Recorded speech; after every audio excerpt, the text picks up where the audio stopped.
Hey, I'm Carly, and my two words are restless to redeemed.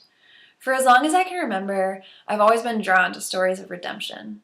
There's just something about life change and restoration that's always been really appealing to me. I was 16 when my life changed. Before that, I spent 10 years in Catholic school where I felt weighed down by religion and morals. I thought that religion was boring, hard work that I just couldn't and didn't want to do. So when I started public high school, I was captivated by the new freedoms and choices that were available to me. I spent most of my life feeling really awkward, hiding behind braces, glasses, and tomboy apparel.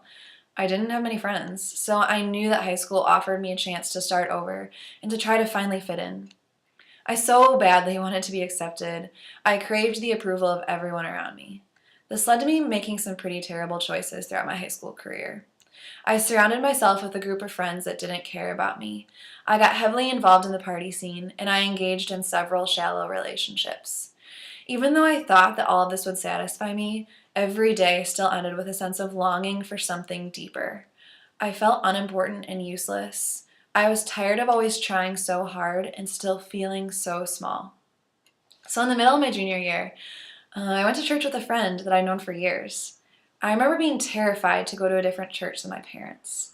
When I told them I was going to a non-denominational church, they were pretty upset. As Catholics, they try to adhere to tradition and morals, and it never really clicked with me. As I walked into the high school service at this new church, the atmosphere there was exactly opposite from everything I'd known in Catholic church.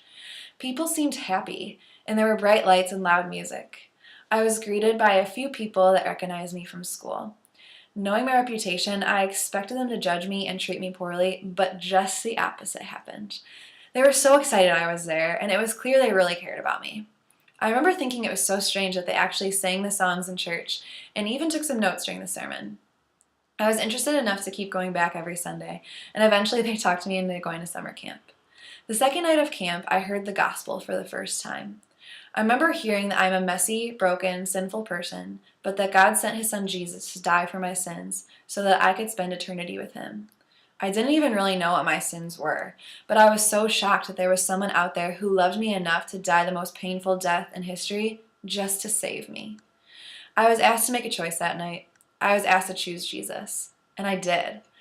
And after that, we sang a song with the words, "Holy, holy, holy is the Lord God Almighty." And I cried so hard that I couldn't even sing the words. In the following days at camp, the speaker spoke about living a Christ-centered life. I remember thinking, I don't really know what that is, but whatever it is, I want that to be true of me by the end of my senior year of high school.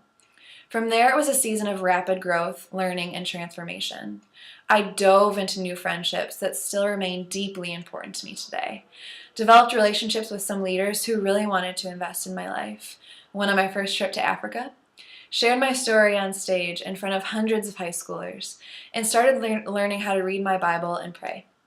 I left my old friends and ways behind and decided to start living in the love that Jesus extends to me every day.